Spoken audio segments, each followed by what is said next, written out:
Hello, and welcome to the VSE Corporation's second quarter 2025 earnings conference call. At this time, all participants are in a listen-only mode. After the speaker presentation, there will be a question-and-answer session. To ask a question during the session, you will need to press star 11 on your telephone. You will then hear an automated message advising your hand has been raised. To withdraw your question, please press star 11 again. Please be advised that today's conference is being recorded. It is now my pleasure to introduce Vice President of Investor Relations and Treasury, Michael Perman. Thank you. Welcome to VSE Corporation's second quarter 2025 results conference call. We will begin with remarks from John Cuomo, President and CEO, followed by a financial update from Adam Cohn, Chief Financial Officer. The presentation we are sharing today is on our website, and we encourage you to follow along accordingly. Today's discussion contains forward-looking statements about future business and financial expectations. Actual results may differ significantly from those projected in today's forward-looking statements due to various risks and uncertainties, including those described in our periodic reports filed with the SEC. Except as required by law, we undertake no obligation to update our forward-looking statements. We are using non-GAAP financial measures in our presentation. Where available, the appropriate GAAP financial reconciliations are incorporated into our presentation and posted on our website. All percentages in today's discussion refer to year-over-year progress, except where noted. At the conclusion of our prepared remarks, we will open the line for questions. With that, I would now like to turn the call over to John. Good morning. Thank you for joining us today for VSE's second quarter 2025 conference call. We are pleased to report another outstanding and record quarter. In the second quarter of 2025, we achieved record revenue, record profitability, record margins, and significantly improved free cash flow generation. Today's results highlight the strength of our business, the resilience of our markets, the strong contributions from recent acquisitions, and the impact that our integration efforts are having on accelerating growth and margin opportunities. Let's begin with slide 3 and a review of our second quarter highlights. First, on April 1st, we completed the sale of our fleet segment. This marked the final step in our multi-year transformation into a pure-play aviation aftermarket company. With this divestiture behind us, we are now fully focused on higher growth, higher margin, distribution, and MRO services within the aviation aftermarket. Second, we acquired Turbine Weld Industries, a specialized MRO provider of complex engine components supporting the business and general aviation aftermarket. This acquisition expands our engine service capabilities, adds several proprietary repair offerings to our MRO portfolio, deepens our OEM relationships, and opens the door to future growth through targeted investment. Third, we signed a new 5-year authorized service center agreement with Eaton for hydraulic pump MRO support. This is Eaton's first authorized aftermarket repair partnership, an endorsement of VSE as a trusted and capable OEM partner. Fourth, we secured a new $700 million credit facility, comprising a $300 million term loan A and a $400 million revolver. This refinancing replaces our prior facilities and gives us more flexibility, along with a lower total cost of capital to support growth. And finally, we made solid progress executing on our operating plans, integrating recent acquisitions, launching new programs, and expanding margins through synergy capture and operational improvements. Let's now move to slide 4, where I will provide updates on our acquisition and integration efforts. Let's begin with TCI. We acquired TCI in April 2024, and it's quickly become one of our fastest-growing business units. Growth has been driven by a strong backlog from OEM engine partners and new business wins.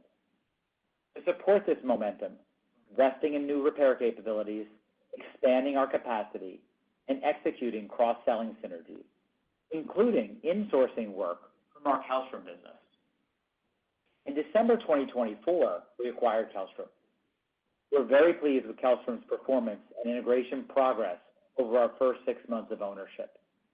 The team is executing well with a clear focus on driving profitable growth and improving margins. We're doing that in 3 ways. First, we're emphasizing higher value, higher margin engine and engine-related components, specifically those supporting next-generation platforms like the LEAP engine. Second, we've refined our USM, used serviceable material strategy, to focus on higher margin product lines that align with our in-house repair capabilities and new part distribution product lines. This more disciplined and strategic approach has reduced top-line USM revenue, but is driving significantly stronger margins. In the first half of 2025, we have reduced Kellstrom's USM revenue by approximately 20% on a run rate basis versus the prior year, and we expect a similar year-over-year trend in the second half. Importantly, we've repositioned USM as a strategic enabler of new part distribution and repair services, and no longer a standalone speculative parts trading business. Third, we've already begun capturing a significant portion of the $4 million in cost synergies we identified at the time of acquisition. In addition to TCI and Kellstrom, we're very excited about our recent acquisition of Turbine Weld, an outstanding business with an outstanding team. At Turbine Weld, we're expanding operational capacity to meet strong customer demand and investing in new equipment and technical talent to support this accelerated growth. In addition, we're implementing standardized processes and upgrading systems to ensure the business scales efficiently and sustainably. Now, moving on to program implementations. The OEM licensed fuel control program made strong progress in the second quarter, with the successful production of our first approved units. We'll remain on track for full production by early 2026. Margin contribution is now fully reflected in our financials. As mentioned, we launched Eaton's first authorized repair station in the Americas. Early results are strong, and we're helping Eaton expand into new markets, increase repair capacity, and improve the customer experience. This sets the stage for future partnership opportunities. Finally, following the fleet divestiture, we completed a full cost review to align with our single-segment aviation model. We're now operating from a leaner base and are in the final stages of transition work, which will be completed before year-end. I will now provide an update on the current market environment for our business. The second quarter began with some softness in the aftermarket, driven by uncertainty around tariffs. However, activity rebounded quickly in May and June as OEMs and customers regained confidence and swiftly adjusted to the new environment. Looking ahead to the second half of 2025 and 2026, we anticipate continued strength in the aviation aftermarket, specifically in the engine segment. To capitalize on this growth, we've made targeted investments, both organically and through acquisitions, in engine part distribution and repair services. The engine aftermarket remains one of the fastest growing and most supply-constrained parts of the market. As of the second quarter, engine-related MRO and distribution revenue represents greater than 50% of total VSE aviation revenue. Let's now move to slide 5 to discuss our financial performance.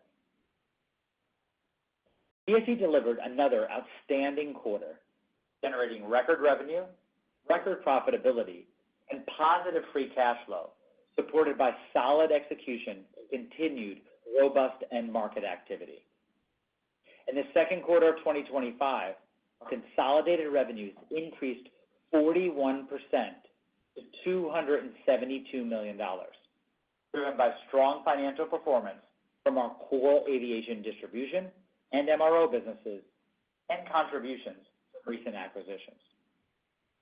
Aviation adjusted EBITDA increased by 48% in the quarter to a record $47 million, 17.1% of revenue, and consolidated adjusted EBITDA increased 52% to $43 million, 16% of revenue.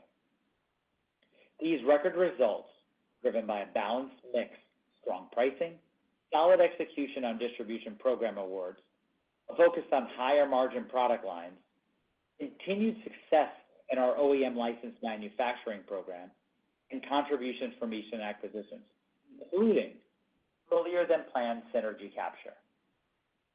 Adjusted net income of $20 million and adjusted net income per diluted share of 97 cents increased 149% and 106% respectively. And finally, we completed the second quarter with a strong balance sheet, achieving an adjusted net leverage ratio of 2.2 times following the sale of the fleet business and the acquisition of Turbine Weld, providing us with significant financial flexibility to support our strategic growth initiatives. I will now turn the call over to Adam to discuss the details of our financial performance. Thank you, John. Let's turn to slide 6 of the conference call materials, where I will provide an overview of our second quarter consolidated financial performance. VSE generated $272 million of revenue in the quarter, an increase of 41% over the same period in the prior year. Adjusted EBITDA increased 52% to $43 million compared to the second quarter of 2024. Adjusted EBITDA margin was 16% in the quarter, an approximate 110 basis point improvement over the prior year period. Adjusted net income was $20 million, and adjusted diluted earnings per share was 97 cents, an increase of 149% and 106% respectively over the prior year period. Now turning to slide 7, I will review our aviation segment's record second quarter performance. VSE Aviation generated $272 million of revenue in the quarter, an increase of 41% over the prior year period. More specifically, distribution revenue increased 50% in the period, driven by strong operational execution of new and existing programs, product line expansion, specifically parts supporting our OEM licensed manufacturing program, market share gains, and contributions from the Kellstrom acquisition.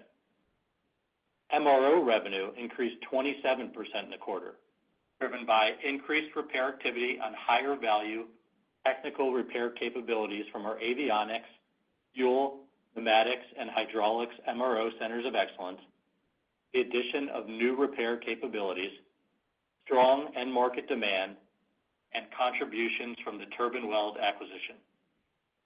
Excluding the impact of recent acquisitions and including TCI results in the quarter, organic aviation segment revenue increased by approximately 13% in the second quarter as compared to the prior year. Aviation adjusted EBITDA increased by 48% in the quarter to a record $47 million, or 17.1% of revenue. Adjusted EBITDA margin improved 80 basis points year over year, driven by favorable pricing and product mix, higher margin aftermarket sales from our OEM licensed manufacturing program, lower contributions from our less profitable USM business, and increased insourcing of repair work. We're also beginning to realize cost synergies from recent acquisitions. Now let's turn to slide 8 of our presentation materials to review our aviation segment guidance for the full year 2025. It is important to note that our guidance does not assume further tariff escalation or global recession. We are reaffirming our full year 2025 aviation segment revenue growth guidance range of 35% to 40%. This growth is supported by full year contributions from recent acquisitions, partially offset by our strategic decision to narrow our USM focus to higher margin product lines aligned with our in-house repair capabilities and new part distribution portfolio. We are raising our 2025 full year aviation adjusted EBITDA margin guidance to the high end of the previously provided range to 16.5% to 17%. This increase reflects a higher margin product mix and lower contributions from our less profitable USM business. In addition to our formal guidance commentary, I will now provide some additional modeling items. Adjusted unallocated corporate costs, which include incremental stranded costs associated with the fleet divestiture, are anticipated to be between $14 and $15 million, excluding stock-based compensation for the full year. Stock-based compensation, which beginning in Q1 is excluded from adjusted EBITDA, is expected to be $3 million per quarter for the remainder of the year, split relatively evenly between aviation and corporate. Depreciation and amortization in total are projected to be approximately $38 to $40 million for the full year 2025. Interest expense is expected to be approximately $26 to $28 million for the full year. And finally, our effective tax rate is expected to be approximately 25% for the remaining 2 quarters, or a full year blended rate of 22%. Turning to slide 10 to review our balance sheet. At the end of the second quarter, our total net debt outstanding was $362 million. Cash and availability under our $400 million credit facility was $333 million. During the second quarter, we generated approximately $6 million of free cash flow, driven by disciplined working capital management and record operating results. This was an improvement of approximately $28 million versus Q2 of 2024. We are expecting to generate improved free cash flow in the second half of the year. Our adjusted net leverage ratio was 2.2 times in the second quarter, which includes the impact of the fleet business sale and the acquisition of Turbine Weld. With that, I will turn it back over to John. Thanks, Adam. I'd like to conclude our prepared remarks by revisiting our 2025 priorities on slide 11. First, following the sale of our fleet business, we completed a full review of our corporate structure and cost base. We're now aligned with our aviation-focused strategy and well-positioned to scale. Final transition work is underway and on track to be completed by year-end. Second, we're expanding repair capabilities and increasing capacity across both legacy operations and recent acquisitions to meet strong demand and drive growth at our MRO centers of excellence. Third, we're prioritizing the integrations of CCI and Kellstrom to unlock efficiencies and enhance customer value. We've also launched integration planning for Turbine Weld and are investing to meet growing demand. Fourth, we've begun capturing synergies from recent acquisitions to support margin expansion. Phase 1 of the Kellstrom integration is already delivering a significant portion of the $4 million in identified cost savings, as evidenced by our strong second quarter margin performance.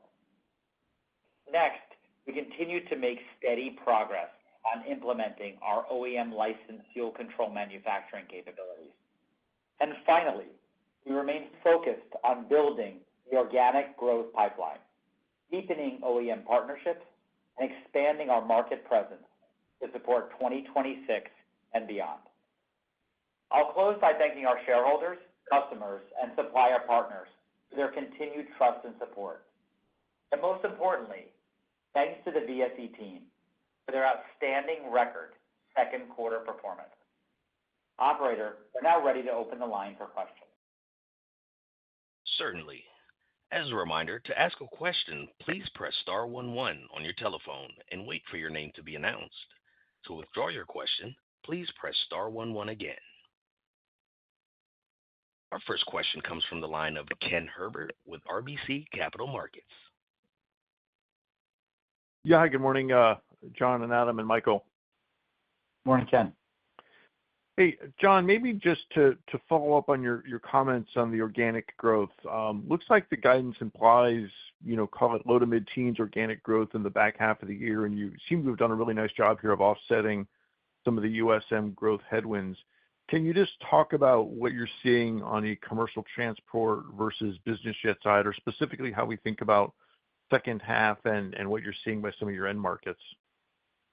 Sure. Appreciate the question. And yeah, I think I wanted to be a little clear because I didn't want anyone to get a concern that organic growth was slowing, but we're really in a position, as we have done in the first half of the year, to continue to reposition that used serviceable material business to something different, which is a bit of a decline in top line.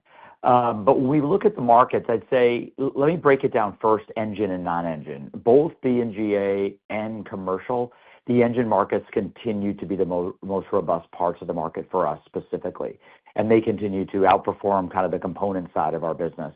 That's both in distribution and MRO.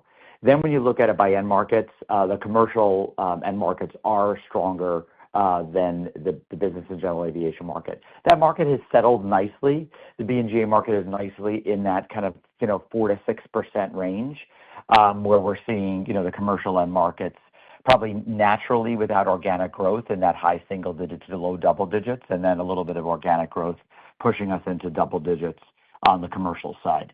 So you kind of balance it out, and you get to a place where our natural organic growth for our business being 50% commercial, 50% B&GA, about just over 50% engine type products versus component products, putting it in a position where it's about kind of mid to high single digits before any share gain. Very helpful. And can you provide any more detail on the sort of the one VSE, and I guess specifically what the impact could be maybe this year, but more importantly, 26, 27, as we think about the adjusted EBITDA margins? Is there a significant cost opportunity here, or how are you thinking about the potential there? Yeah, I mean, I'd say that we're, as you could see by the margins that we posted in the quarter, the progress on the acquisitions and the integrations is ahead of schedule. So we built into our plans, margin opportunity, and definitely felt that there was opportunity to continue to scale margins.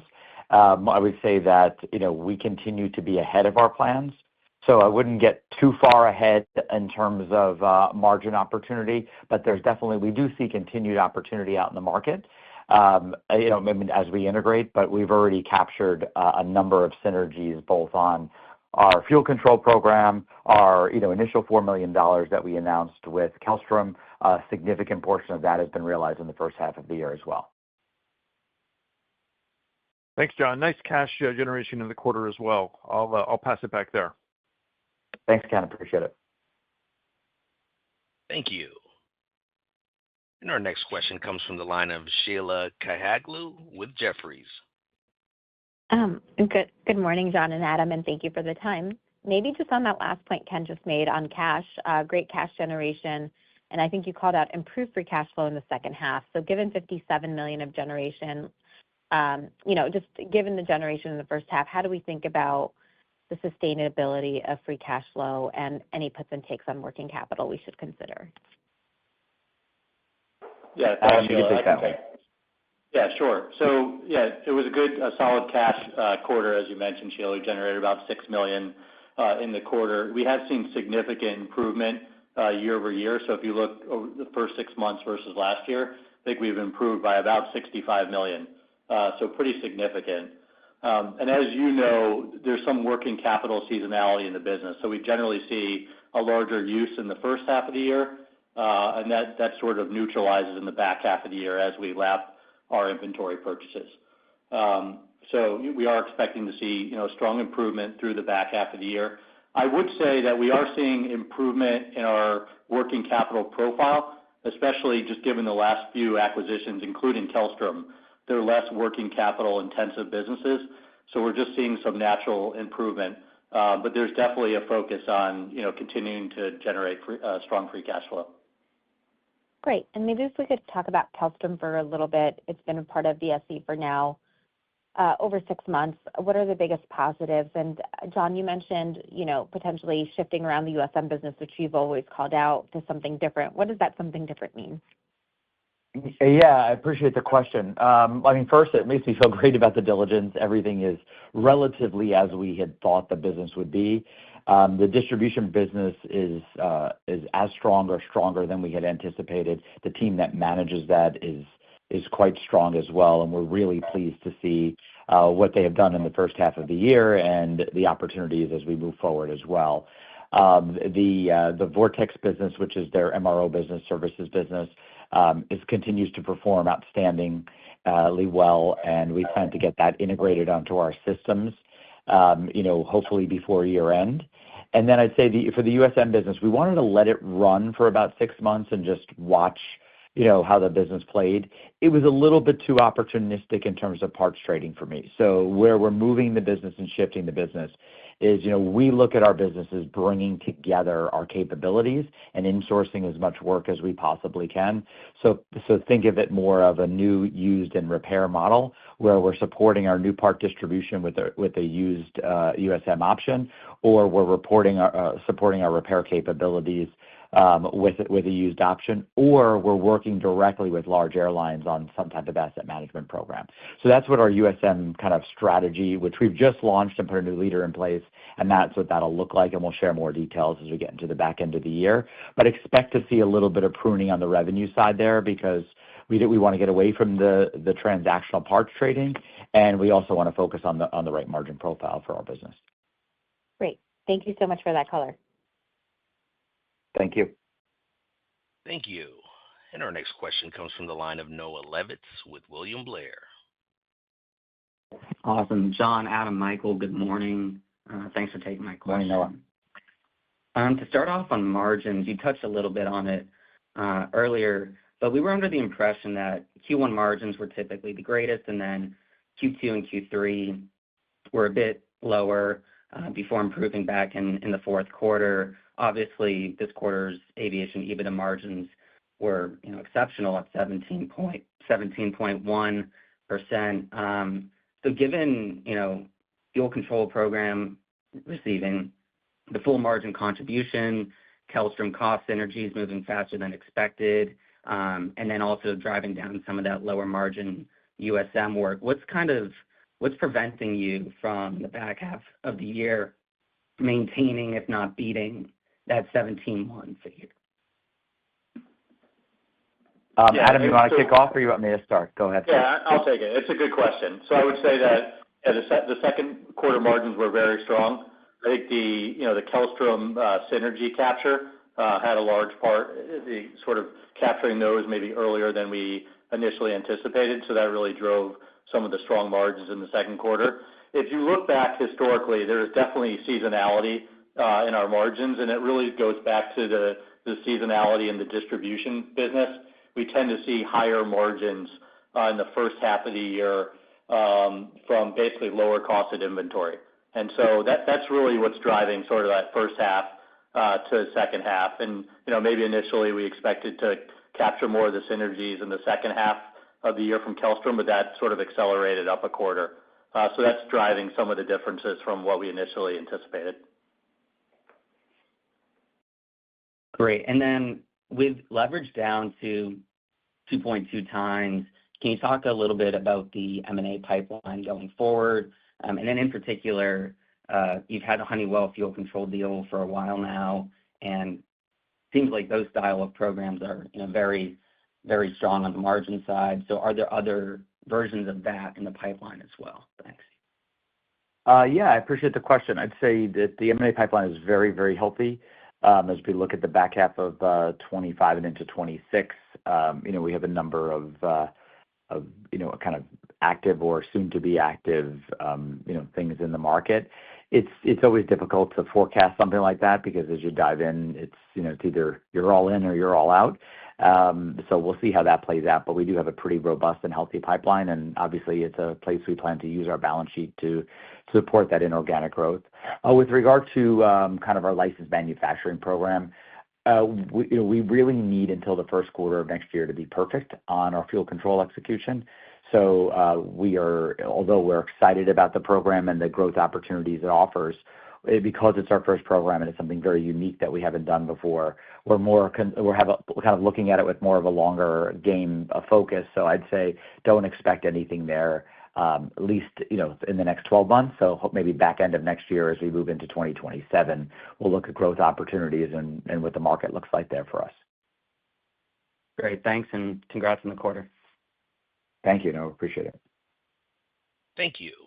Our next question comes from the line of Jeff Van Sinderen with B. Riley Securities.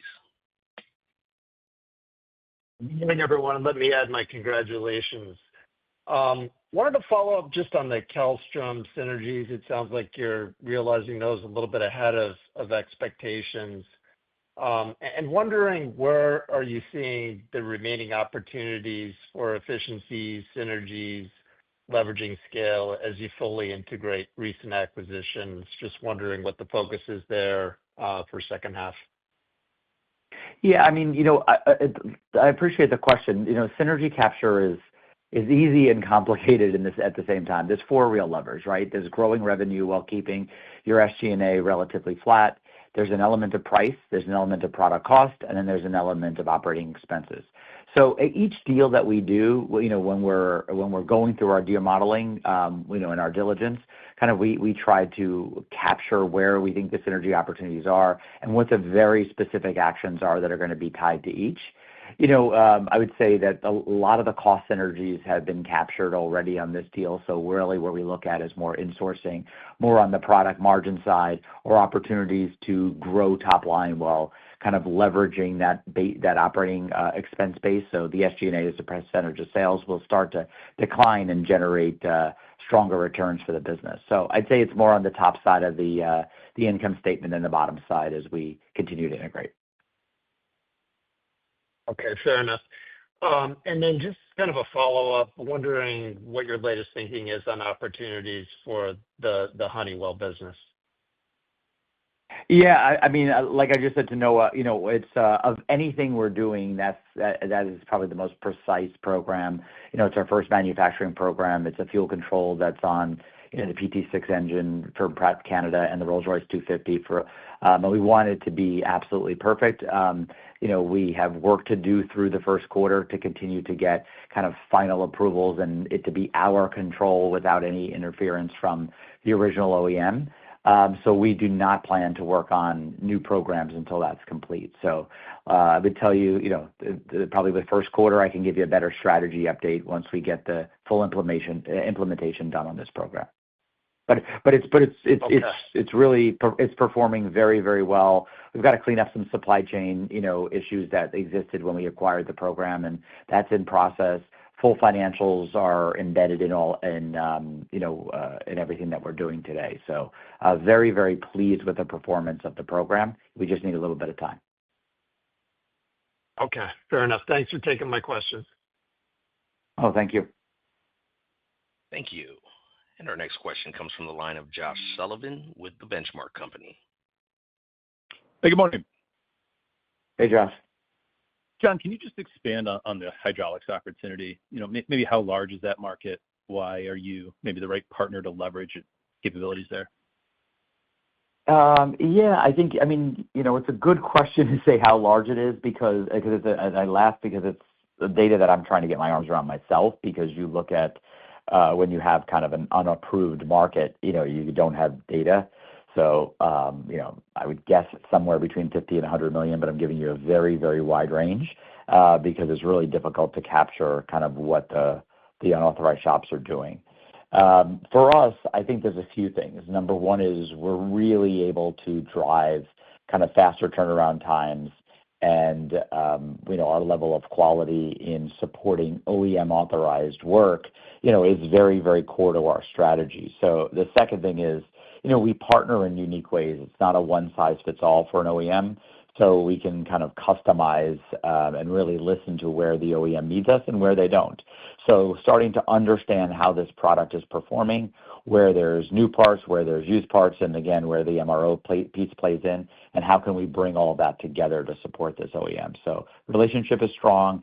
We've been able to capture business back that was in an unauthorized shop prior, and listen to the OEM of some core customers that they wanted us to focus on and bring that work in to drive some near-term success. So we're really pleased with the work so far. Got it.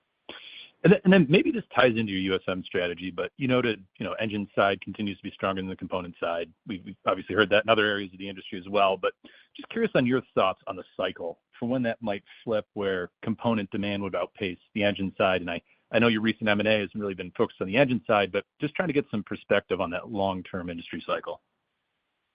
Yeah, it's a great question. And so, my answer is more opinion than I would say, fact and data-based, but where we don't see, kind of an inflection point where that shifts.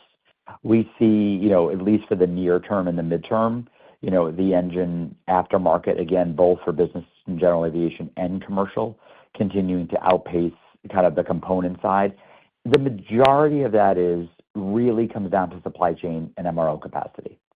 So, if you go visit my engine-related MRO shops and I can add capacity, I can fill that with work very, very quickly. We're still seeing more supply, more demand out there than there is supply in terms of shop floor space to do work. So I don't see that slowing down in kind of the next 3 years or so, and that's probably as far as we look out. Got it. Thank you for the time. Thanks, Josh. Thank you. And our next question comes from the line of Michael Ciarmoli with Truist Securities. Hey, morning, guys. Nice results. Thanks for taking the question. Hey, John, just maybe back to Sheila's question on the USM, moving away from that maybe transactional speculative. Should we think about some of this new focus being accretive to your repair margins, especially as we think about, sort of overall engine repairs? Are you going to be out there looking for certain USM parts to drive down repair costs?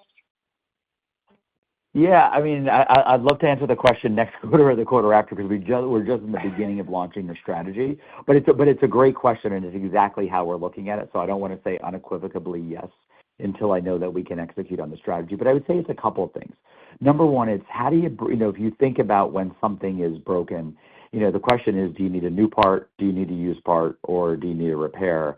And bringing those three together so that you, again, looking at it through the customer's lens, rather than them shipping a part to us into one of our MRO shops, we come back with a quote on price and lead time, turnaround time, and they basically say it's beyond economical repair, and then the numbers don't work. And if we don't have a rotable pool or a used USM pool, we're not in a position to offer them an alternative at that point in time. So tying those two together, number one, is extremely customer friendly, and we think that's a very good strategy for us. The second piece is exactly where your initial comments are, is how do we continue to look at, for lack of a better word, insourcing our own work so that we can continue to focus on margin expansion. We've already taken some of the Vortex work, which is the Kellstrom Services business, and we're insourcing that into our TCI, component shop up in Connecticut. So, looking at those types of opportunities within the business continues to be a priority in terms of margin expansion. Got it. And then I think on, maybe if you could just parse out a little bit, I think I heard 50% revenue exposure to engines, maybe how that breaks out between commercial BGA, and should we think about, you talked about more alignment, with some of the newer engines like LEAP. Should we look at kind of the LEAP shop visit forecast as a good proxy for your engine growth in commercial going forward? Yeah, I mean, I think first, Michael, did you break out the data on the market segments when you did the engine work? No, we didn't give that level of granularity. Okay. Yeah. So, but Mike, we'll try to get you some of that data, and I'll for another quarter, and to get you the data around that question. But it's north of 50% in terms of engine work, and that's both on the MRO side and on the distribution side of the business. And it's I would say it's probably not very different in our two market segments, but we'll get some data around it. The second question with regard to LEAP, I would say it was a little early to use that data for trends for us. We are still more on legacy engines. We are focused on kind of continuing to evolve that. But if you look at our core Pratt & Whitney Canada, our Pratt & Whitney US, GE, Safran type engines, we're probably heavier on kind of legacy engines today, and continuing to focus on evolution to more newer type engines. Got it. And then just last one, Adam, do you have a target leverage ratio for year end? I mean, given where we are right now, Mike, at 2.2 times with the EBITDA growth and free cash flow generation, we should be south of 2 times by the end of the year. We didn't give a specific target, but we should be lower than 2 times. Got it. Thanks, guys. I'll jump back in the queue. That's a good number. I don't know if I ever had that number before. Thank you. Once again, ladies and gentlemen, to ask a question, please press star 11 on your telephone. And our next question comes from the line of Ken Herbert with RBC Capital Markets. Hey, John, appreciate the follow-up. I just wanted to ask the engine question maybe a slightly different way. Do you see better opportunity today as you look to build out that exposure on maybe the MRO side? It sounds like it may be relative to distribution as you think about engine and specifically sort of the organic pipeline. And then as part of that, does your existing relationship on the engine side in particular with Pratt, does that preclude you at all from working with other engine OEMs on the distribution side?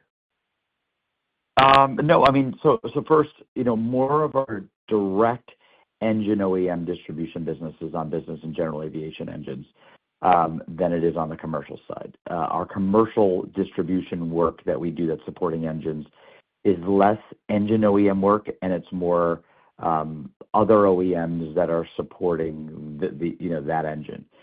So I think we have opportunity to support far more commercial distribution opportunities. And then with regard to OEMs, I mean, we're very, very OEM centric, and in our MRO shops we have centers of excellence that support different OEMs, and we don't see working with one precluding us from an opportunity to work with another.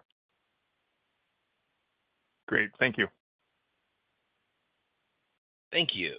And I'm showing no further questions. So with that, I'll now turn the call back over to President and CEO John Cuomo for any closing remarks. Thanks, everybody, for joining our call today. We appreciate the continued support of the story. Have a great Thursday. Ladies and gentlemen, thank you for participating. This does conclude today's program, and you may now disconnect.